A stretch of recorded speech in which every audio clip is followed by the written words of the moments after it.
अस्सलाम वालेकुम स्टूडेंट्स, कैसे हैं आप सब लोग। आज की वीडियो को बनाने का मकसद है कि हम लोग डिस्कस कर सकें फिजिक्स के नेट टू के डे वन के एमसीक्यूज। चूंकि आज हमारे पास नेक्स्ट का मेरे बेटे नेट टू की सीरीज स्टार्ट हो चुकी है, जो कि स्टार्ट हुई है हमारे पास 31 से।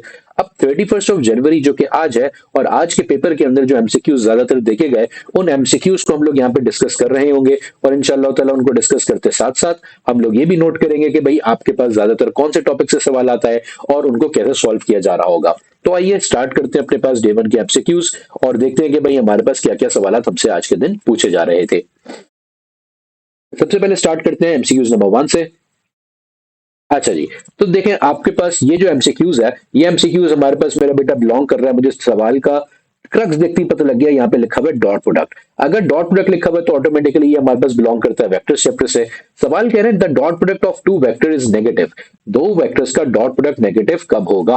आओ जरा चेक करते हैं। देखें भाई, आपसे कह रहे हैं दो वेक्टर्स का डॉट प्रोडक्ट जो है वो नेगेटिव कब होगा। ए डॉट बी क्या आना चाहिए, हमारे पास नेगेटिव आना चाहिए। तो सर ए डॉट बी के बारे में तो हम पढ़ते हुए आए कि ए डॉट बी बराबर होता है पहले वेक्टर का मैग्नीट्यूड दूसरे वेक्टर का मैग्नीट्यूड, और उनके दरमियान जो एंगल होता है, अगर लेट्स से ये दो वेक्टर्स है हमारे पास ए और बी, तो आपके पास दोनों वेक्टर्स के मैग्नीट्यूड को मल्टीप्लाई करते हैं और उनके दरमियान जो एंगल होता है उसका कोसाइन निकाला जाता है। अब ये कह रहा है सवाल कि भाई ये नेगेटिव आ रहा है आपके पास, ठीक है। तो इसका क्लियरली मतलब ये हो गया सर कि आपके पास यहाँ पे ये जो कॉस थीटा आ रहा है, ये कॉस थीटा, इस कॉस थीटा की वैल्यू क्या आ रही होगी, हमारे पास नेगेटिव आ रही होगी। आओ चेक करते हैं कॉस थीटा की वैल्यू नेगेटिव कब आती है। ऑप्शन ए कह रहे हैं they are parallel vectors. Parallel का मतलब होता है सर आमने सामने होंगे, और आमने सामने होने का मतलब आपके पास एंगल होगा 0 डिग्री। अगर एंगल 0 डिग्री है तो आओ जरा इसको सॉल्व करना स्टार्ट करते हैं। ये हो जाएगा हमारे पास A B cos zero. Sir cos zero तो आपके पास 1 के बराबर होता है, जो कि एक पॉजिटिव वैल्यू है, तो ये आंसर तो ऑटोमेटिकली गलत हो जाएगा। बी में कह रहे हैं they are perpendicular vectors. Perpendicular का मतलब cos 90 आएगा, और सर cos 90 तो 0 के बराबर होता है, तो ये भी गलत हो जाएगा, हमें तो नेगेटिव आंसर चाहिए। सी में कह रहे हैं they are anti parallel. Anti parallel का मतलब एक वेक्टर इधर है तो दूसरा वेक्टर ऑपोजिट है। ऐसे केस में इन दोनों के दरमियान एंगल बन जाता है 180 डिग्री। और सर जब हम लोग cos 180 की तरफ निकालने की तरफ जाते हैं तो cos 180 बराबर आता है -1 के, जिसका मतलब मेरा आंसर क्या हो जाएगा, नेगेटिव हो जाएगा। तो आंसर नेगेटिव आया 180 डिग्री पे या फिर एंटी पैरेलल वेक्टर्स के ऊपर। तो करेक्ट ऑप्शन क्या हो जाएगा हमारे पास, ऑप्शन सी कि they are anti parallel vectors. हमारा करेक्ट ऑप्शन बन जाएगा ऑप्शन सी कि आपके पास ये क्या है, दोनों एंटी पैरेलल वेक्टर्स हैं, तब जाके डॉट प्रोडक्ट क्या होने वाला है, इन दोनों का नेगेटिव होने वाला है हमारे पास। डन हो गया सर, यहां तक बात समझ में आती है हम लोगों को। आइए देखें अगला सवाल क्या कह रहे हैं आपके पास। अच्छा जी, अगले सवाल में कह रहे हैं जूल पर मीटर इज इक्वल टू, ये जो आपके पास यूनिट लिखा हुआ है ना, जूल डिवाइडेड बाय मीटर, ये किसके बराबर है, ये चेक करके बताएं। अब सर अगर ये चीजें हम लोगों ने पढ़ी हुई हैं तो हमने जहन में सबसे पहले चीज क्या लेकर आनी है। जब भी इस तरह के यूनिट्स के ऊपर सवाल आ जाए और तुम्हें यूनिट्स ना याद आ रहे हो, तो तुम्हें सिर्फ एक चीज याद रखनी है कि ये यूनिट होता किस चीज का है। अगर तुम्हें ये याद है कि ये किस चीज का यूनिट है, तो तुम्हारे लिए गेम सॉल्व करना आसान है। और देखो ये तमाम चीजें मेरे बेटे आपके पास, आपको अगर आप हमारे बैच के स्टूडेंट रहे हो तो आपको स्टार्टिंग के ये बात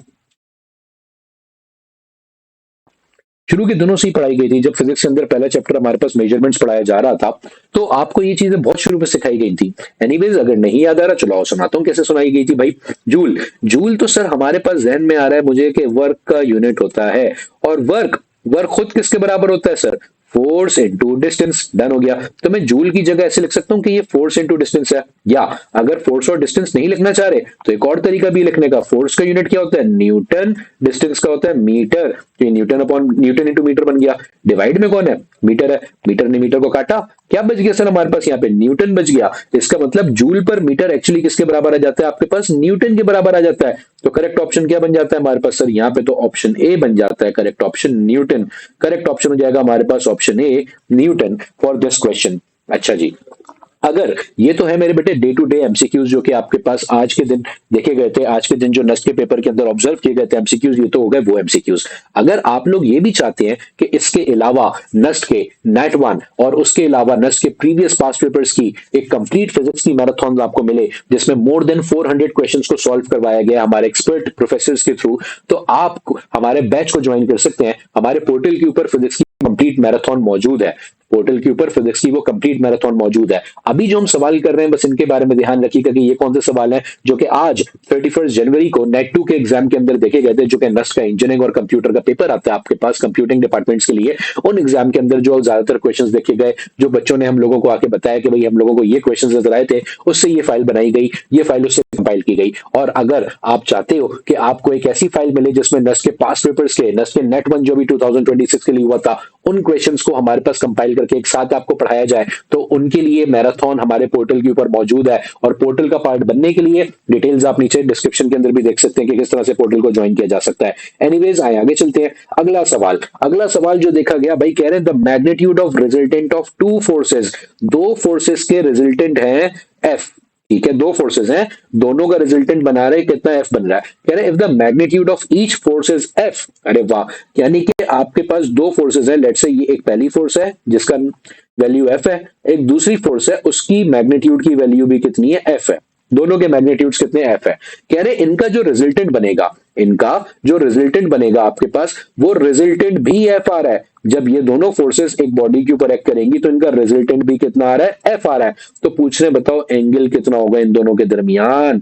अच्छा जी सर, निकालते हैं। देखें बेटा, आपके पास रिजल्टेंट ऑफ टू वेक्टर्स निकालने का जो फॉर्मूला होता है according to law of parallelogram, हमारे पास वो फॉर्मूला होता है रिजल्टेंट बराबर होता है A square plus B square plus 2ab cos theta. Sorry, resultant का स्क्वायर बराबर होता है हमारे पास A square plus B square plus 2ab cos theta. सवाल कह रहा है रिजल्टेंट कौन है, एफ है। डन हो गया सर।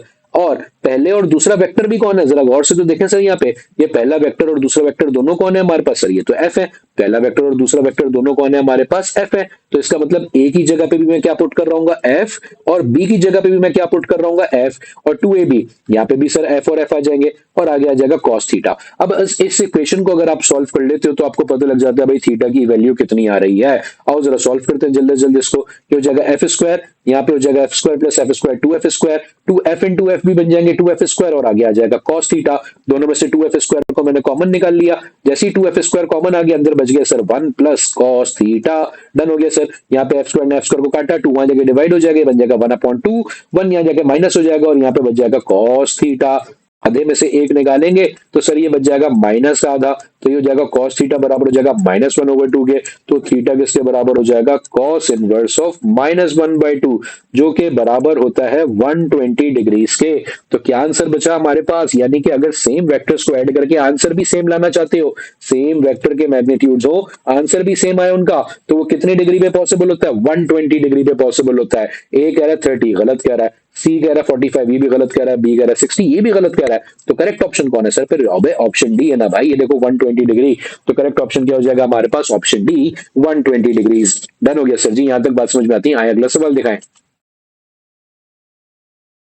चलें जी, फिर आए देखें अगला सवाल क्या आया है। अगले सवाल में कह रहे हैं विच quantity has different units from the other three. इनमें से कौन सी ऐसी क्वांटिटी है जिसका बाकी तीनों क्वांटिटीज से कोई ताल्लुक नहीं है, या यूनिट अलग होगा उसका। आइए चेक करते हैं। ए में कह रहे हैं weight, weight is a force with which earth attracts a body toward its centre. वो फोर्स जिससे कोई भी प्लैनेट एक बॉडी को अपने सेंटर की तरफ खींच रहा हो तो उसको वेट कहते हैं। वेट जो है एक फोर्स है सर, अगर ये एक फोर्स है तो फोर्स का यूनिट तो क्या होता है हमारे पास, न्यूटन होता है। डन हो गया। ए का यूनिट तो न्यूटन है, यहाँ पे मैं लिख देता हूं भाई, ए का यूनिट है न्यूटन। बी में कह रहे हैं Young's modulus multiply by area. अच्छा जी, Young's modulus multiply by area.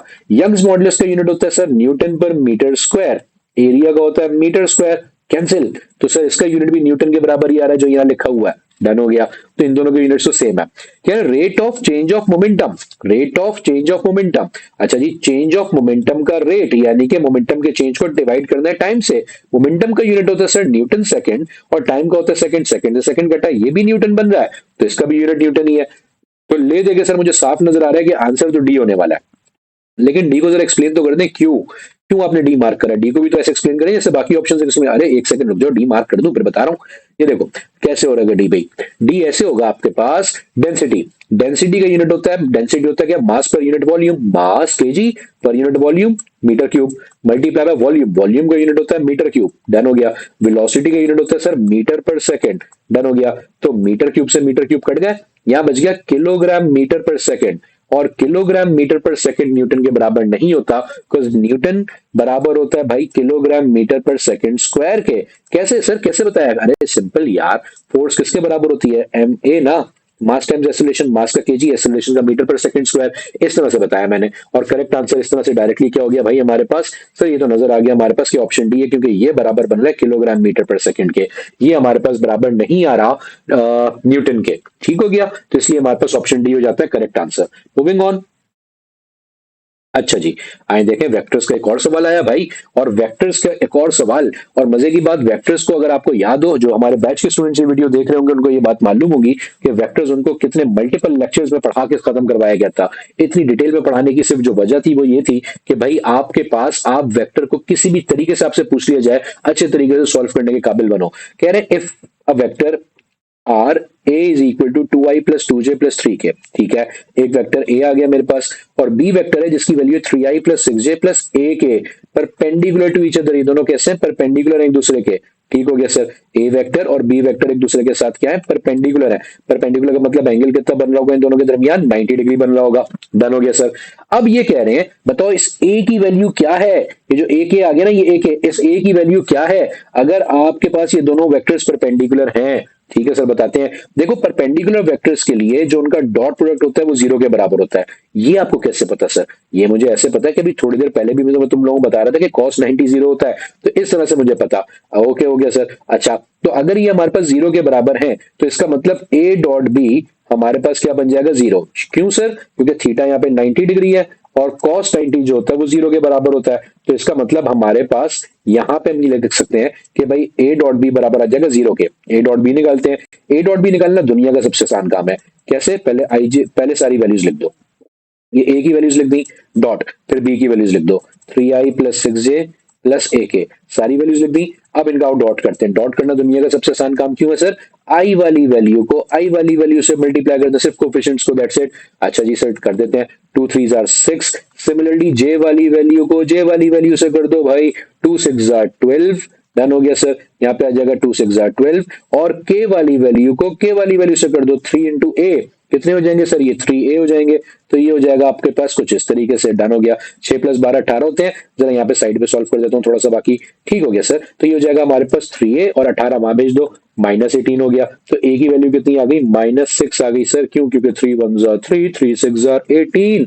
तो इसका मतलब a की वैल्यू कितनी आ रही है? -6 आ रही है कहीं -6 ऑप्शन में? सिर्फ a नहीं है, c नहीं है, b भी नहीं है। करेक्ट आंसर हो जाएगा हमारे पास ऑप्शन डी, -6। ठीक हो गया, तो करेक्ट आंसर हो जाएगा हमारे पास ऑप्शन डी, -6। अच्छा जी, देखो मेरा बेटा फिर याद रखो कि अगर आप, ये तो है आज के दिन 31 जनवरी को जो नेट 2 के एग्जाम में देखे गए थे क्वेश्चंस, वो अगर आप चाहते हो कि आपके पास एक इतनी बड़ी फिजिक्स की फाइल हो कि जिसमें पूरा कोर्स फिजिक्स का कवर हो रहा हो, और वो फाइल भी किससे बनी हो? नस्ट के सारे पास पेपर एग्जाम्स में जो क्वेश्चन आए हुए और ज्यादातर जो नेट 1 में आपके पास आए थे, तो अगर उनकी मैराथन आप देखना चाहते हो जो कि नेट 2 के लिए स्पेसिफिकली बनाई गई है, तो उसके लिए आप हमारे बैच का पार्ट बन सकते हैं, और हमारे पोर्टल के ऊपर वो मैराथन मौजूद है। आए चले आगे देखें। कह रहे if I dot K cross आई, अरे वाह, आई डॉट के क्रॉस आई, तो सबसे पहले मुझे क्या निकालना पड़ेगा? यहाँ पे के क्रॉस आई निकालना पड़ेगा। अब ये के क्रॉस आई कैसे निकालते हैं समझिएगा, जरा ये निकालते हैं। के क्रॉस आई, के क्रॉस आई बराबर होगा पहले वेक्टर का मैग्नीट्यूड। क्यों सर, ये क्यों कर रहे हैं आप जरा बताएं तो? अरे एक सिंपल यार, ए क्रॉस बी बराबर होता है पहले का मैग्नीट्यूड दूसरे का मैग्नीट्यूड, और दोनों के दरमियान जो एंगल होता है उसका साइन, साथ ही साथ एक यूनिट वेक्टर जो परपेंडिकुलर होगा उन दोनों के। ठीक हो गया सर, पहले का मैग्नीट्यूड आ गया के का, फिर आई का मैग्नीट्यूड आ गया, इन दोनों के दरमियान जो एंगल है, एंगल कितना है जरा चेक करो। आई होता है सर एक्स एक्सिस का यूनिट वेक्टर, के होता है जेड एक्सिस का यूनिट वेक्टर, इन दोनों के दरमियान एंगल होता है 90 डिग्री। ओके सर, तो साइन क्या लग जाएगा? 90 लग जाएगा, और साथ ही साथ एक यूनिट वेक्टर आता है जो के और आई के दोनों के परपेंडिकुलर होगा। अब के और आई दोनों के परपेंडिकुलर कौन हो सकता है? आइए देखते हैं के और आई के दोनों के परपेंडिकुलर कैसे निकालेंगे सर हम लोग। उसके लिए हम यूज करेंगे राइट हैंड रूल को। राइट हैंड रूल कैसे यूज होगा मेरे बेटे समझना। राइट हैंड की जो फिंगर्स हैं वो आप रखोगे पहले वेक्टर की तरफ, वो आप कहां रखोगे? पहले वेक्टर की तरफ। जब आप पहले वेक्टर की तरफ रखोगे तो आपने क्या करना होगा? पहले वेक्टर की तरफ अपने अपनी फिंगर्स रखी, ये राइट हैंड की फिंगर्स आ गई। मान मान लो ये फिंगर्स हैं और इनको कर्ल करोगे दूसरे वेक्टर की जानिब। जब दूसरे वेक्टर की जानिब कर्ल करोगे तो जहां आपका थंब खुलेगा जो कि ऊपर की जानिब खुल रहा है वो हमारे पास हमें बताएगा कि कौन सा यूनिट वेक्टर इन दोनों के परपेंडिकुलर है। अब जब ये ऊपर की जानिब खुल रहा है तो ऊपर तो सर प्लस वाई एक्सेस होता है जिसका यूनिट वेक्टर होता है जे। तो यहाँ पे जो आपके पास परपेंडिकुलर यूनिट वेक्टर आएगा वो कौन आ जाएगा सर, हमारे पास फिर जे आ जाएगा। डन हो गया। के का मैग्नीट्यूड होता है 1, आई यूनिट वेक्टर है मैग्नीट्यूड होगा 1, साइन 90 का मैग्नीट्यूड भी होता है सर 1, तो क्या बच जाएगा जे। तो इस तरह से सर के क्रॉस आई तो बराबर आ गया हमारे पास किसके, जे के। डन हो गया। अब जरा वापस ले आओ सवाल को। तो यार यहाँ पे हमारे पास ये सवाल रिड्यूस कैसे हो गया, कह रहे हैं I dot K cross J, oh sorry my bad, K cross I, J नहीं सर, जज्बाती हो गया सर थोड़ा सा, के क्रॉस आई। ठीक है, तो ये बराबर है किसके सर, ये बराबर हो गया पहले तो आई डॉट जे के। अब आई डॉट जे निकालना पड़ेगा, आई डॉट जे कैसे निकालेंगे, साइड पे ऐसे ही कर लेते हैं ना जल्दी से। आई डॉट जे बराबर होगा पहले का मैग्नीट्यूड दूसरे का मैग्नीट्यूड और दोनों के दरमियान जो एंगल, आई और जे के दरमियान कितना एंगल है, आई एक्स एक्सेस का यूनिट वेक्टर, जे वाई एक्सेस का यूनिट वेक्टर, एंगल आ गया 90 डिग्री, एंगल आ गया 90 डिग्री। तो यहाँ लग जाएगा cos 90, वैल्यू क्या हो जाएगी, आई का मैग्नीट्यूड भी 1 होता है, जे का मैग्नीट्यूड भी 1 होता है और cos 90 मेरा भाई ये बराबर होता है आपके पास 0 के, जिसकी वजह से ओवरऑल आंसर क्या हो जाएगा 0 और आई डॉट जे किसके बराबर हो जाएगा सर 0 के। है कोई ऑप्शन, ए नहीं है सर, सी भी नहीं है, डी भी नहीं है, करेक्ट आंसर है आपके पास ऑप्शन बी 0। करेक्ट आंसर क्या हो जाएगा हमारे पास ऑप्शन बी 0। आओ देखें और क्या सवाल दिए गए हैं आज के पेपर में नस्ट के। कह रहे हैं भाई if the value of g is made g by 16 what will be the effect on the time period of the pendulum. है अच्छा जी सर, वैसे normally time period of pendulum होता है 2 pi under root l over g. बिल्कुल सही है sir, ये नॉर्मल टाइम पीरियड है। अब छिड़ गया है, क्यों छिड़ गया, क्योंकि सवाल कह रहा है कि जी की वैल्यू को अब मैं छेड़ चुका हूं। कितना छेड़ चुका हूं, पहले के मुकाबले में 16 गुना कम कर दिया मैंने, ये 16 उठ के ऊपर चला जाएगा और ऊपर 16 रूट के अंदर है, 16 का रूट होता है 4, उस 4 को बाहर फेंक दो, बाहर फेंक दो। जब बाहर फेंक देंगे तो अंदर क्या बच जाएगा 2 pi under root l upon g. Done हो गया सर। सर ये 2 pi under root l upon g तो एक्चुअली हमारा ओरिजिनल टाइम पीरियड नहीं था, बिल्कुल ऐसे ही है। तो इसका मतलब ये कितना हो गया, 4 को ऐसे लिख के रहने देते हैं, इस 4 को एज इट इज लिख के रहने देते हैं। ये जो 2 pi under root l upon g तो ओरिजिनल टाइम पीरियड हो चुका है, तो इसका मतलब मैं इसकी जगह क्या लिख सकता हूं, ओरिजिनल टाइम पीरियड। तो मेरा टाइम पीरियड कितने गुना बढ़ गया, पहले के मुकाबले में 4 गुना बढ़ गया। डबल नहीं हुआ, आधा नहीं हुआ, नन भी नहीं हुआ। करेक्ट आंसर क्या हो जाएगा हमारे पास ऑप्शन बी 4 टाइम्स, क्योंकि 4 गुना बढ़ चुका है पहले के मुकाबले में। ठीक हो गया भाई, यहां तक बात समझ में आती है आप लोगों को? अगर आती है तो बहुत अच्छी बात है, और अगर इससे ज्यादा अच्छे तरीके से समझना चाहते हो, हर चैप्टर के अंदर रिकॉर्डेड लेसन्स, लाइव लेक्चर्स और प्रैक्टिस शीट्स जिसके अंदर मल्टीपल आपको हंड्रेड्स ऑफ क्वेश्चंस दिए जाते हैं हर टॉपिक के, उनके थ्रू समझना चाहते हो तो आई वुड रिकमेंड कि मेरे बेटे आप भी हमारे बैच का पार्ट बने। ठीक है, जिसमें ना ही सिर्फ आपको लेक्चर्स, ना ही सिर्फ आपको रिकॉर्डिंग्स, ना ही सिर्फ प्रैक्टिस शीट्स, बल्कि टेस्ट, एफएलपीज, प्रैक्टिस मटेरियल, मैराथन्स और साथ ही साथ एकेडमिक काउंसलिंग भी प्रोवाइड की जाती है आप लोगों को। तो यानी अगर आपको लगता है कि आपको अपने एप्टीट्यूड टेस्ट के अंदर एस करना है, एक पोजीशन होल्डर की पोजीशन अचीव करनी है, तो you should be considering our batch and joining our batch. तो आपके पास आप जरूर देखिएगा कि इस बैच में क्या क्या चीजें प्रोवाइड की जा रही है और फिर अपना फैसला जरूर लीजिएगा उसके हवाले से। आए आगे देखते हैं कि भाई और क्या क्या सवाल दिए गए नेक्स्ट के 2026 नेट 2 के 31 जनवरी डे 1 के पेपर के अंदर फिजिक्स में। अच्छा जी, कह रहे सवाल में the motion of particle executing simple harmonic motion is given by. ठीक है, एक इक्वेशन लिख के दे दी मुझे और वो इक्वेशन क्या, x is equal to 100, sorry 100 लिख दिया, सॉरी जज्बाती सर, सही करें, 0.01 साइन 100 पाई टी। ठीक हो गया सर, साइन 100 पाई टी आ गया। यानी where X is in metre, X metres में यानी कि एक्स डिस्प्लेसमेंट है। डन हो गया sir. And time is in seconds, ठीक हो गया, टाइम सेकंड्स में हमारे पास। कह रहे the time period is, time period निकाल के दिखाओ। सर डिस्प्लेसमेंट की इक्वेशन सिंपल हार्मोनिक मोशन के लिए तो लिखी जाती है X is equal to X naught sine 2 pi F T. ये होती है हमारे पास इक्वेशन जिसमें एफ होती है फ्रीक्वेंसी, बिल्कुल सही सर, और एक्स नॉट होता है एम्पलीट्यूड। ओके हो गया सर। तो आपके पास अगर मैं इन दोनों इक्वेशंस को मैच करूं तो मेरे पास मुझे नजर आता है, क्या नजर आता है कि एम्पलीट्यूड किसके बराबर है, 0.01 के बराबर है, और साइन क्या की जो 100 पाई टी लिखा हुआ है ये 2 पाई एफ टी के बराबर है एक्चुअली। अब इसी को कंपेयर करते हैं तो इससे क्या हो गया सर कि ये जो 2 पाई फ्रीक्वेंसी इनटू टाइम है ये किसके बराबर है, 100 पाई टी के बराबर है। पहले तो टी ने टी को काटा, पाई ने पाई को काटा। डन हो गया सर। 2 ने 100 को काटा, 2 1 से 2 और 250 से 100 हो गया हमारे पास। बेहतरीन। फ्रीक्वेंसी का रेसिप्रोकल होता है टाइम पीरियड। फ्रीक्वेंसी का रेसिप्रोकल क्या होता है? Time period. तो 1 अपॉन टाइम पीरियड किसके बराबर आ गया सर? आपके पास 50 के। तो टाइम पीरियड की वैल्यू क्या हो जाएगी? रेसिप्रोकल कर देते हैं 1 अपॉन 50। सर 1 अपॉन 50 आता है आपको सॉल्व करना? बिल्कुल, बहुत आसान है। पॉइंट लगाओ, अंडा आ गया। अभी भी मैच नहीं हो रहा, एक अंडा और लगा दो, 100 हो गया। और सर यहाँ आ जाएगा 52 जा 100, तो आंसर हो जाएगा हमारे पास 0.02 सेकेंड्स। तो आपके पास टाइम पीरियड कितना निकल के आ गया? 0.02 seconds, which is written in option number C. ठीक हो गया सर जी, बेहतरीन हो गया। आए दिखाएं और क्या सवाल है आज के पेपर के अंदर आपके पास। कह रहे if the length of simple pendulum is increased to 6 times, pendulum से बड़ा प्यार है नस्ट वालों को भाई। आगे कह रहे हैं g reduces to 3 times then time period will be. Sir अभी आपने सिखाया था टाइम पीरियड का फॉर्मूला होता है 2 pi under root l upon g. अब ये कह रहे हैं टाइम पीरियड को छेड़ो, छेड़ दिया, टी डैश हो गया। कब कब? जब लेंथ कितनी बढ़ा देंगे? लेंथ को 6 गुना कर दो, एल को 6L कर दिया, डन। और जी को 3 गुना कम कर दो, इसको जी बाय 3 कर दिया। ये 3 ऊपर जाएगा, 6 से मल्टीप्लाई होकर 18 बन जाएगा। इस 18 के रूट को जरा बाहर निकाल देता हूं मैं। 18 के रूट को बाहर निकाल दिया, अंदर के बच जाएगा sir 2 pi under root l over g, जो कि सर हमारा ओरिजिनल टाइम पीरियड था।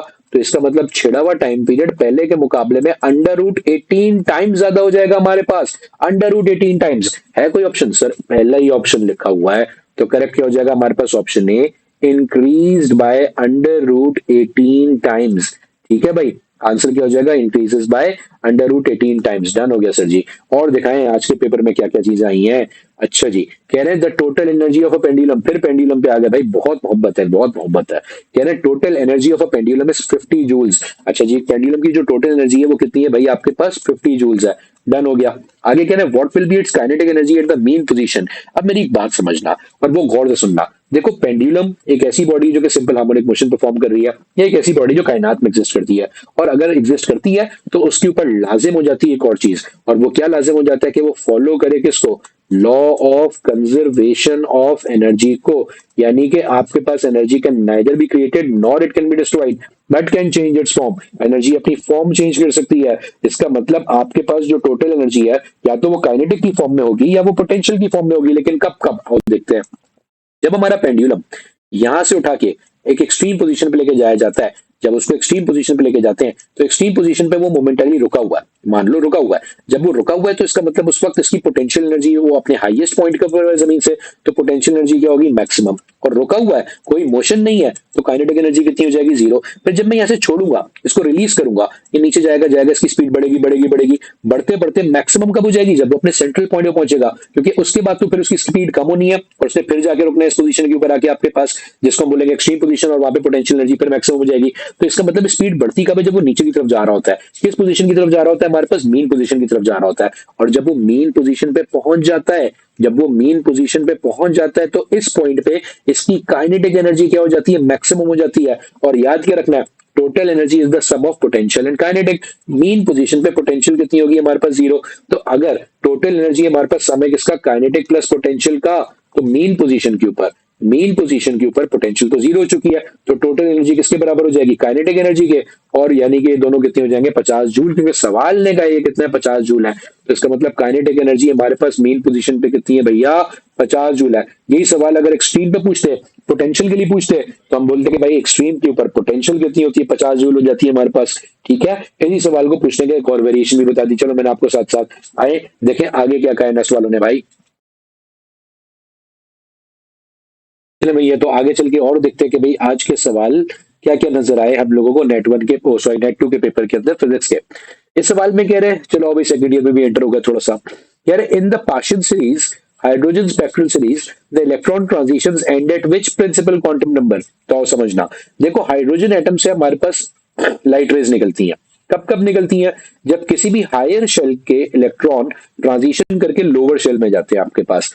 अगर कोई इलेक्ट्रॉन फर्स्ट शेल में आता है, चाहे वो सेकंड से आ रहा हो, थर्ड से आ रहा हो, फोर्थ से आ रहा हो, इन्फिनिटी से आ रहा हो, ठीक है, तो उसे हम लोग कहते हैं कि भाई वो कौन सी सीरीज बनती है? लाइमन सीरीज बनती है। अगर कोई इलेक्ट्रॉन सेकंड शेल में वापस आता है, तो उसमें जो सीरीज बनती है उसे हम लोग कहते हैं भैया बामर सीरीज। ठीक है, और अगर कोई इलेक्ट्रॉन थर्ड शेल में वापस आता है हाइड्रोजन में, तो उसे हम लोग कहते हैं आपके पास पाशन सीरीज। तो अब ये सवाल पूछ रहे हैं कि भाई पाशन सीरीज में कौन से क्वांटम नंबर में आ रहे हैं, तो सर थर्ड शेल में आ रहे हैं, तो क्वांटम नंबर क्या हो जाएगा हमारे पास, n इज इक्वल टू 3, ना 2 ना 4 ना 1, बल्कि आंसर क्या हो जाएगा हमारे पास option B, n is equal to 3. Let's move on and let's see okay, what other questions were seen in NET 2 2026 31st January day 1 exam. कह रहे when temperature is constant isothermal, सवाल कह रहा है कि कंडीशन क्या है, आइसोथर्मल है, pressure is inversely proportional to.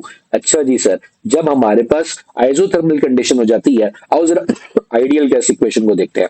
PV is equal to NRT, कह रहे हैं आइसोथर्मल कंडीशन हो गई, टेम्परेचर क्या हो गया हमारे पास, कांस्टेंट आ गया। आर आर तो पैदाइशी कांस्टेंट होता है, जनरल गैस कांस्टेंट कहते हैं इसको। Number of moles during an experiment, आपके पास गैस जितनी ले ली जाती है ना वो ज्यादा की जाती है ना कभी कम की जाती है, तो नंबर ऑफ मोल्स भी क्या हो जाते हैं, कांस्टेंट हो जाते हैं। तो इसका मतलब पीवी किसके बराबर हो जाएगा हमारे पास, कांस्टेंट के। अगर पीवी कांस्टेंट के बराबर हो जाएगा तो हम इसको और कैसे लिख सकते हैं, V is equal to constant over pressure, और इज इक्वल टू और कांस्टेंट की जगह सर मैं लिख सकता हूं इनवर्सली प्रोपोर्शनल का साइन। तो यहां से मुझे क्या पता लग गया कि volume is inversely proportional to pressure, यानी कि आपस में कौन हो जाएंगे इनवर्सली प्रोपोर्शनल, प्रेशर और वॉल्यूम हो जाएंगे। तो प्रेशर किसके इनवर्सली प्रोपोर्शनल हो जाएगा भैया, ए वॉल्यूम के। सर करेक्ट ऑप्शन हो जाएगा हमारे पास ऑप्शन ए वॉल्यूम। डन हो गया। आइए देखते हैं आगे क्या पूछा गया आपसे आज के पेपर के अंदर। कह रहे हैं if dielectric is inserted between the plates of a parallel plate capacitor, ठीक हो गया, आपके पास एक पैरेलल प्लेट कैपेसिटर है, उसके दरमियान लाके हम लोगों ने क्या इंसर्ट कर दिया, एक डाइलेक्ट्रिक लाके इंसर्ट कर दिया, ठीक हो गया। तो सर जब डाइलेक्ट्रिक लाके इंसर्ट कर देंगे एक पैरेलल प्लेट कैपेसिटर की प्लेट्स के दरमियान, तो सवाल क्या कह रहा है, पहले जरा मैं थोड़ा सा पैरेलल प्लेट कैपेसिटर बना के दिखा दूं आप लोगों को कि ये हमारे पास एक आ गया पैरेलल प्लेट कैपेसिटर। इसके प्लेट्स के दरमियान, ये प्लेट्स है हमारे पास, देखो ये प्लेट है एक और एक ये प्लेट है, इसके दरमियान हम लोगों ने ये लाके डाइलेक्ट्रिक लाके रख दिया आपके पास। एक डाइलेक्ट्रिक किसी भी ऐसे इंसुलेटिंग मटेरियल को रख कहते हैं जो कि आप कैपेसिटर की प्लेट्स के दरमियान इंसर्ट करते हो। आगे क्या है ना, चार्ज हेड कांस्टेंट, चार्ज को नहीं छेड़ा। The voltage across the capacitor will, जो कैपेसिटर के अक्रॉस वोल्टेज है उसका क्या होगा, जो कैपेसिटर के अक्रॉस उसका क्या होगा, ये पूछा जा रहा है आपसे सवाल में। तो समझना मेरे साथ साथ कि भाई ऐसा क्या होता है हमारे पास वोल्टेज के ऊपर। देखो अगर मैं कैपेसिटर की बात करता हूं तो कैपेसिटर को नॉर्मली हम लोगों ने कैसे कनेक्ट किया होता है भाई, एक पॉजिटिव टर्मिनल से प्लेट कनेक्टेड होती है, एक नेगेटिव टर्मिनल से प्लेट कनेक्टेड होती है। जो पॉजिटिव से कनेक्टेड होती है उसके ऊपर पॉजिटिव चार्ज होता है, जो नेगेटिव से होती है उसमें नेगेटिव चार्ज होता है। इलेक्ट्रिक फील्ड की जो डायरेक्शन होती है मेरे बेटे, अगर प्लेट्स की इलेक्ट्रिक फील्ड की बात करें तो वो हो जाएगी पॉजिटिव टू नेगेटिव। वो कहां से कहां हो जाएगी हमारे पास, पॉजिटिव टू नेगेटिव। डन हो गया सर, ये बात तो समझ में आती है कि वो हो जाएगी पॉजिटिव टू नेगेटिव।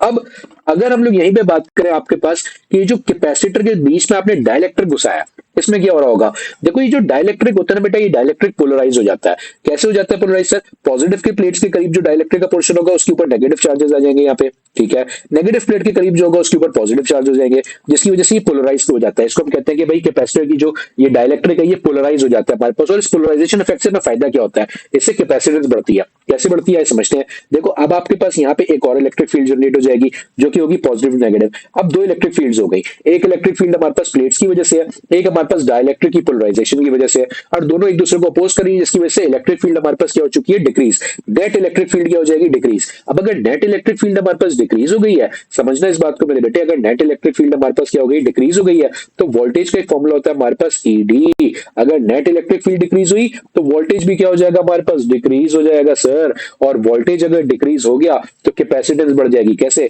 कैपेसिटेंस का फॉर्मूला होता है सर Q ओवर V। अब सवाल खुद कह रहा है चार्ज हेड कांस्टेंट, चार्ज को मत छेड़ो, V डिक्रीज हो रहा है तो कैपेसिटेंस बढ़ जाएगी। तो इस तरह से डाइलेक्ट्रिक लगा के हमारे पास हमारी जो कैपेसिटेंस होती है किसी भी कैपेसिटर की, उसको हम इंक्रीज कर सकते हैं। ठीक है थोड़ा सा डिफरेंट सा कॉन्सेप्ट आपके पास ये, और इस जैसे हजारों डिफरेंट से कॉन्सेप्ट हर चैप्टर के अंदर जो कि टेस्ट किए जाते हैं मेरे बेटे, उनको अगर आप चाहते हो कि आपको पढ़ाए जाए, आपको समझाए जाए और आपको इस तरीके से समझाया जाए कि आपके पास किसी भी तरीके का कोई क्वेश्चन आपको सामने नजर आ जाए तो वो आप इजीली अपने पास सॉल्व कर सको, तो आपको मैं ये रिकमेंड करूंगा कि मेरे बेटे आप हमारे बैच के फीचर्स को जरूर देखो और बैच को ज्वाइन करो, ताकि आपके पास एप्टीट्यूड में हर तरीके से टेढ़े बेढ़े तरीके से पूछे जाने वाले सवालों को सॉल्व करने में आपको कोई प्रॉब्लम ना रहे। एनीवेज सवाल में कह रहे हैं ऑप्शन है रिमेन द सेम, सेम तो नहीं रहने वाला। सी कह रहा है इंक्रीज भी नहीं हो रहा। डी कह रहा है नन ऑफ दीज। बी कह रहा है चेंज, तो मैं यहाँ पे क्या कह दूंगा कि भाई आपके पास सबसे बेस्ट ऑप्शन क्या हो जाएगा, चेंज। अगर डिक्रीज लिखा हुआ तो मैं डिक्रीज को आपके पास सिलेक्ट करता।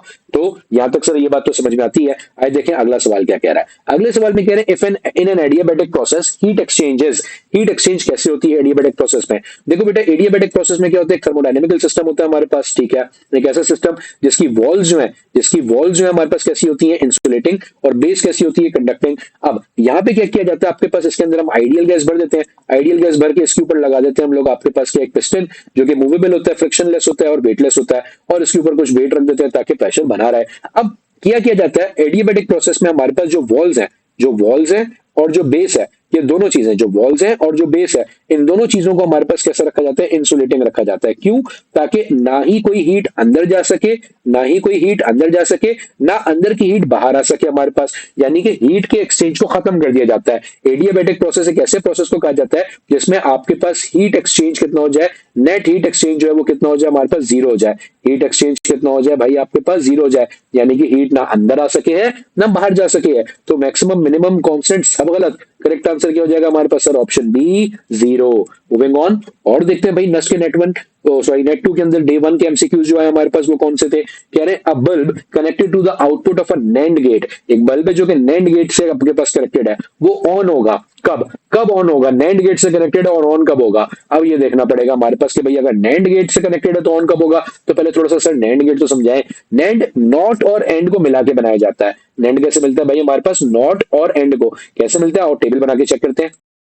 अच्छा, इस सवाल को शुरू करने से पहले, टेबल बनाने से पहले एक छोटी चीज इसके अंदर सही कर लेते हैं मेरे बेटे। और वो छोटी चीज जो हम लोगों ने सही करनी है वो क्या है, वो मैं आपको बता देता हूँ। वो छोटी चीज जो हम लोग सही करने जा रहे हैं वो ये है कि यहाँ पे इस सवाल में ऑन नहीं होगा, ये होगा ऑफ। ठीक है, बल्ब ऑफ कब होगा, ऑफ कब होता है, जब आंसर जीरो आता है। अब जरा चेक करते हैं। देखिए हमारे पास दो इनपुट्स है, एक इनपुट को मैंने नाम दे दिया ए, एक को नाम दे दिया मैंने बी। ठीक है, एंड को हम लोग आसान से बाद में डॉट या मल्टीप्लाई भी कहते हैं। अब देखो इनपुट ए बी दोनों जीरो हो सकते हैं, एक जीरो एक वन हो सकता है, एक वन एक जीरो हो सकता है, और दोनों ऑन भी यानी कि दोनों वन भी हो सकते हैं। तो एक डॉट भी क्या बनेगा, zero zero zero, zero one जा जीरो, वन जीरो जा जीरो, और वन वन जा वन। अब इसके ऊपर नॉट लगा देते हैं। नॉट का मतलब जो भी आंसर आ रहा है उसका अपोज कर दो, उसका उल्टा कर दो। जीरो का उल्टा क्या होता है वन, जीरो का उल्टा क्या होता है वन, जीरो का उल्टा क्या होता है वन, और वन का उल्टा क्या होता है जीरो। सवाल क्या कह रहा है, सवाल कह रहा है a bulb connected to the output of a NAND gate. NAND gate लगा हुआ है यानी कि ये लगा हुआ है हमारे पास। ठीक है क्या सर, ये लगा हुआ है नैंड गेट। कह रहे इज ऑफ, ये ऑफ कब होगा, ऑफ कब होगा मतलब आंसर जीरो कब आएगा। देखते हैं, one input is one, the other zero, एक इनपुट वन हो एक जीरो, नहीं सर इसके अंदर तो ऑन आ रहा है, तो ये तो गलत हो जाता है हमारे पास। B, both inputs are zero, जब सर दोनों जीरो थे तो ये तब भी ऑन आ रहा था हमारे पास, ये भी गलत हो जाता है। बोथ इनपुट्स आर वन, जब दोनों वन थे तो ये ऑफ हो जाएगा नैंड गेट के अंदर। यस सर, तो करेक्ट आंसर क्या हो जाएगा हमारे पास, option C, both inputs are one. जब आपके पास दोनों इनपुट्स क्या हो जाएंगे, आपके पास वन हो जाएंगे, तो हमारे पास आंसर क्या बन जाएगा इसका, आपके पास बन जाएगा ऑफ, यानी कि बल्ब क्या हो जाएगा हमारे पास, ऑफ हो जाएगा। डन हो गया सर, आगे दिखाएं। कह रहे when a person sees red light from a distant star it means, अगर एक बंदे को रेड लाइट नजर आ रही है दूर से किसी स्टार की, तो इसका क्या मतलब हो सकता है हमारे पास। आए देखते हैं इसका क्या मतलब हो सकता है। देखें एक इफेक्ट है जिसे हम कहते हैं डोपलर इफेक्ट। इसको समझने के लिए हम लोगों को छोटा सा डोपलर इफेक्ट समझना पड़ेगा।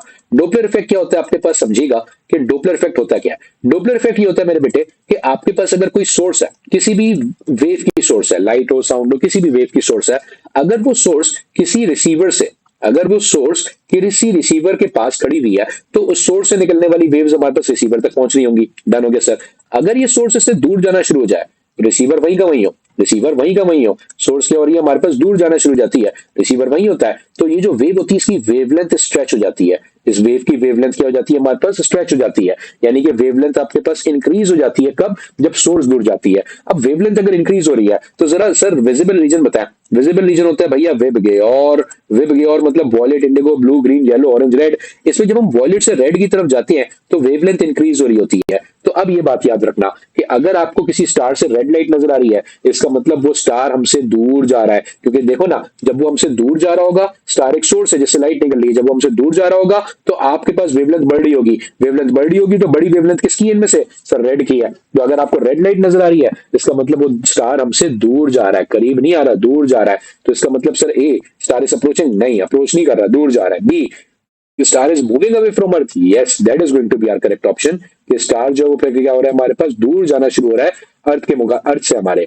ठीक है, जिसकी वजह से हम लोगों को उसमें से क्या नजर आ रही है, रेड लाइट नजर आ रही है। और इस फिनोमिना को आपके पास स्पेस फिजिक्स के अंदर रेड शिफ्ट भी कहा जाता है, ये भी याद रखिएगा। इस फेनोमेना को एक और नाम क्या दिया जाता है हमारे पास, रेड शिफ्ट। डन हो गया सर, यहां तक बात समझ में आती है। आए आगे चलें और देखें नस ने और क्या दिया है। नस कह रहा है भाई आपसे, an element becomes 1/64 of its original value. एक एलिमेंट है कोई भी, ये वो एलिमेंट है, ये टूटते टूटते टूटते कितना रह गया, 1/64 रह गया अपनी ओरिजिनल वैल्यू का। 1/64 को एक काम करो जरा 2 की पावर में तो लेके जाओ। 64 जो 2 की पावर होती है वो 6 होती है। 64 क्या होती है, 2 की पावर 6 होती है। अब ये कह रहे हैं हम बताएं ये सब कुछ हुआ 30 सेकंड के अंदर, तो हाफ लाइफ कितनी होगी। अच्छा जी, हाफ लाइफ क्या होती है, हाफ लाइफ उस टाइम को कहते हैं मेरे बेटे जिसके अंदर कोई भी रेडियो एक्टिव एलिमेंट, कोई भी कौन सा एलिमेंट, रेडियो एक्टिव एलिमेंट अपने ओरिजिनल अमाउंट के आधा रह जाए। ओरिजिनल अमाउंट का कितना रह जाए, आधा रह जाए। उस वैल्यू ऑफ टाइम को हम क्या कहते हैं, हाफ लाइफ। ठीक हो गया। अब ये जो मैंने 2 की पावर में थोड़ा, पता है क्यों थोड़ा, क्योंकि एक फॉर्मूला है आपके पास 1/2 की पावर n, जिसमें n हमें किसको रिप्रेजेंट करता है, नंबर ऑफ हाफ लाइफ्स को, नंबर ऑफ हाफ लाइफ्स को। ठीक है, तो इसका मतलब यहाँ पे कितनी हाफ लाइफ गुजर चुकी है हमारे पास, n हाफ लाइफ गुजर चुकी है, मतलब 6 हाफ लाइफ गुजर चुकी है। तो 6 हाफ लाइफ कितनी देर में गुजरी, सवाल कह रहा है सर 30 सेकंड में गुजरी। 6 हाफ लाइफ कितनी सेकंड में गुजरी, 30 सेकंड में। तो एक हाफ लाइफ कितनी हो जाएगी, 6 को वहां जाके डिवाइड कर देते हैं सर, सिंपल।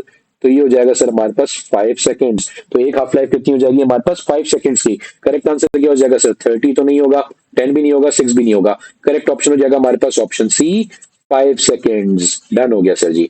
और बताएं नस ने आज के सवालों में और क्या दिया है हमें, आए देखते हैं। कह रहे which experiment proves the wave nature of light. इनमें से कौन सा ऐसा एक्सपेरिमेंट है जो कि वेव नेचर को प्रूव करता है, लाइट की वेव नेचर। देखो लाइट को दो नेचर रखती है, लाइट की डुअल नेचर होती है, और वो डुअल नेचर कौन सी होती है, एक होती है वेव नेचर, ठीक है, जिसमें आपके पास वो एज अ वेव बिहेव करती है। वेव बिहेव करने का मतलब वो रिफ्लेक्शन करके दिखाती है आपको, रिफ्रैक्शन करके दिखाती है आपको, डायफ्रैक्शन करके दिखाती है आपको, ठीक है, और इंटरफेरेंस करके दिखाती है आपको। अगर ये परफॉर्मेंस कर रही है लाइट, तो इसका मतलब वो वेव की तरह परफॉर्म कर रही है।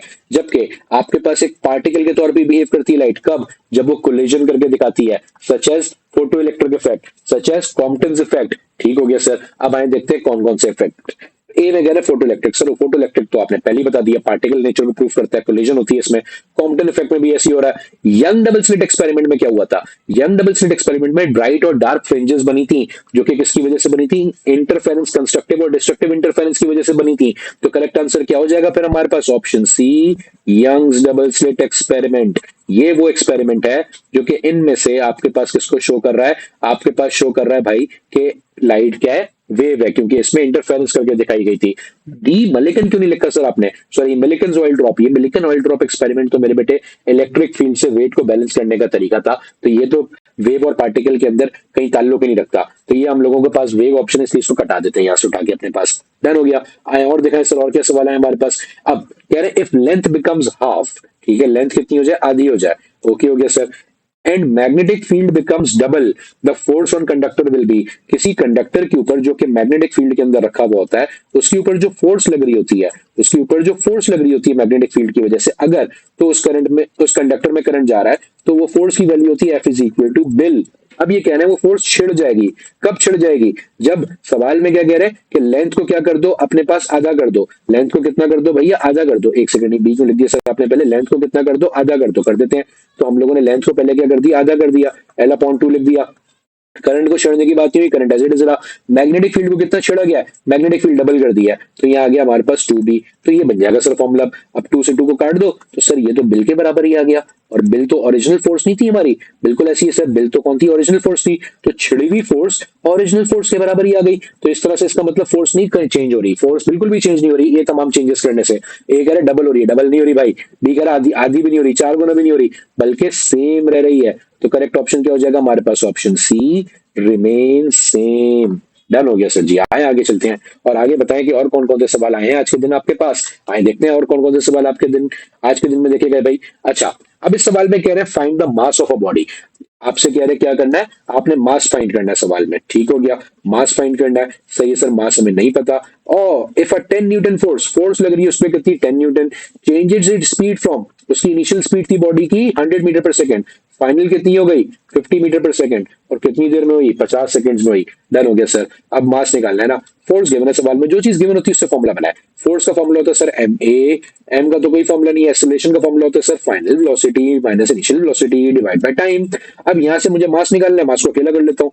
अकेला करें सर मास को, मास को अकेला किया तो फॉर्मूला बन गया force into time divided by VF minus VI. ऐसा वैल्यूज पुट करते हैं, फोर्स दी हुई है 10, टाइम दिया हुआ है 50, VF minus VI 100 minus 50, done हो गया। ये हो गया 100 माइनस 50, 100 माइनस 50 होगा 50, 50 से 50 कट गया तो आंसर कितना बच गया हमारे पास 10, और मास निकाला तो केजी लग जाएगा यूनिट, ना 5 किलो ना 25 किलो ना 50 किलो। करेक्ट आंसर हो जाएगा सर हमारे पास ऑप्शन बी 10 केजी। मेरे बेटा ये थे वो चंद सवाल जो कि आज के पेपर में हमारे पास देखे गए, जो कि आप जैसे बच्चों ने जो कि आज नेट 2 का डे 1 एग्जाम देकर आए थे, उन्होंने आके हमारे पास रिपोर्ट किए।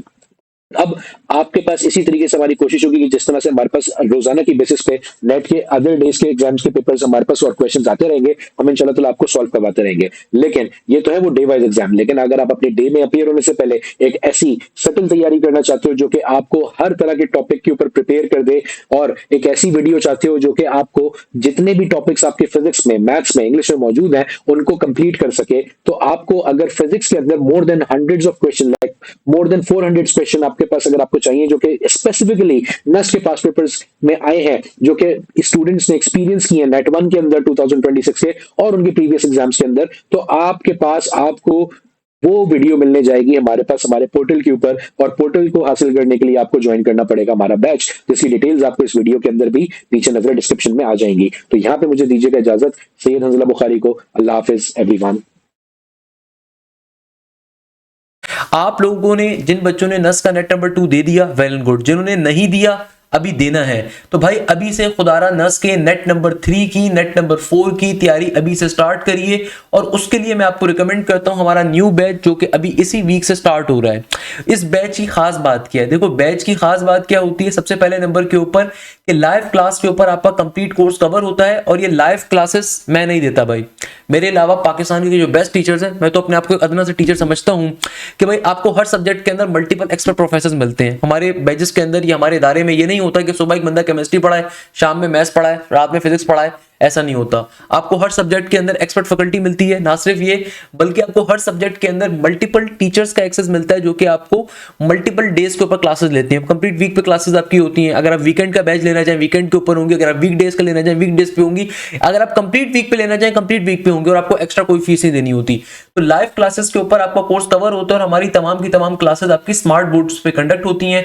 हमारी एप्लीकेशन के थ्रू, हमारे एलएमएस पोर्टल्स के जरिए आप हमारी लाइव क्लासेस का हिस्सा बनते हैं। पाकिस्तान का वाहिद इदारा जहां पे आपकी तमाम क्लासेस स्मार्ट बोर्ड पे होती हैं। पाकिस्तान का वाहिद इदारा जहां पे आपको हर सब्जेक्ट के ऊपर 2-2 प्रोफेसर मिलते हैं। मैथ्स के अंदर अगर मैं आपको मैथ्स पढ़ा रहा हूं तो वहां पे प्रोफेसर आफ्ताब, जो मैं समझता हूं पाकिस्तान के एक बेस्ट टीचर है, प्रोफेसर है मैथ्स के, एचओडी हैं अपने कॉलेज के अंदर, वो आपको मैथ्स पढ़ा रहे होते हैं साथ में। फिजिक्स के अंदर जहां प्रोफेसर बिलाल मिलते हैं और प्रोफेसर रोनाल्ड विल्फर्ड मिलते हैं। नज़्म बिजनेस स्कूल के अंदर प्रोफेसर बिलाल अहमद साहब भी आपको मिलते हैं, प्रोफेसर बिलाल एहतशाम साहब भी आपको मिलते हैं, आपको बिलाल अशरफ साहब भी मिलते हैं बिजनेस मैथ्स के अंदर। अगर आप नर्स अप्लाइड साइंसेस पे आ रहे हैं तो आपको बायोलॉजी के 2 इंस्ट्रक्टर्स मिल रहे हैं भाई, प्रोफेसर रहीम मिल रहे हैं, प्रोफेसर शाफी मिल रहे हैं।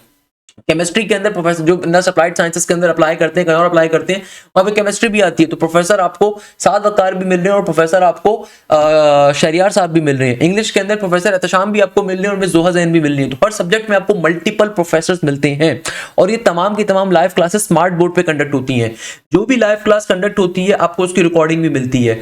बैच का सबसे बड़ा फायदा क्या है कि भाई ये लाइव क्लासेस, जो बच्चे अगर कॉलेज के अंदर या अकेडमी के अंदर बिजी होते हैं वीक डेज के ऊपर, तो आप वीकेंड की क्लासेस ले सकते हैं। अगर आप वीकेंड पे बिजी हैं तो वीक डेज पे ले सकते हैं।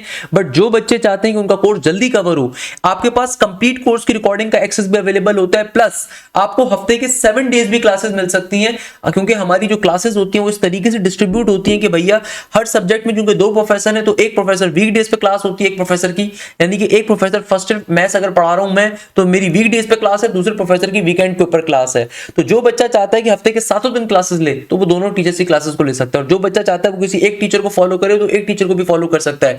हम जानबूझ के बच्चों को दोनों टीचर्स का एक्सेस क्यों देते हैं? ताकि भाई आप दूसरे टीचर का भी कंटेंट देख सको, ताकि आप अगर किसी दिन कॉलेज से कोचिंग से फ्री हो दूसरे टीचर की भी क्लास लेकर देखो। अगर मजा ना आए ना तो फिर बात करिएगा, सही है। तो आपको इससे बड़ा फायदा मिलता है। इसके अलावा जो भी लाइव क्लास कंडक्ट होती है इसके अंदर प्रैक्टिस मटेरियल हम लोग आपको खुद प्रोवाइड करते हैं, और ना सिर्फ आपको प्रैक्टिस मटेरियल प्रोवाइड किया जाता है बल्कि आपको हमारे हर सब्जेक्ट में एक थर्ड प्रोफेसर होते हैं जिनका काम उस प्रैक्टिस मटेरियल का वीडियो सॉल्यूशन क्रिएट करना होता है।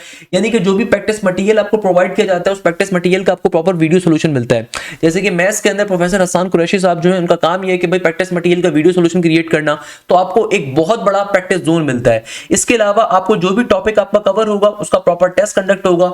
चाहे मैथ्स के अंदर जो दोनों टीचर्स हैं वो दोनों टीचर्स आपको जो भी क्लास में टॉपिक पढ़ाएंगे अपना प्रैक्टिस मटेरियल खुद प्रोवाइड करेंगे और फिर थर्ड प्रोफेसर उस प्रैक्टिस मटेरियल का वीडियो सॉल्यूशन आपको प्रोवाइड करेंगे। सबसे इंपॉर्टेंट चीज और सबसे मजे की बात, हर चैप्टर का आपके हर वीक टेस्ट कंडक्ट होता है। जो टॉपिक कवर होगा उसका टेस्ट कंडक्ट होगा और उस टेस्ट का भी आपको वीडियो सॉल्यूशन मिलेगा भैया, उस टेस्ट का भी आपको वीडियो सॉल्यूशन मिलेगा। इसके अलावा इतने सारे फीचर्स के बाद पूरे पाकिस्तान के अंदर कोई इदारा आपको लाइव डाउट क्लासेस ऑफर नहीं करता होगा।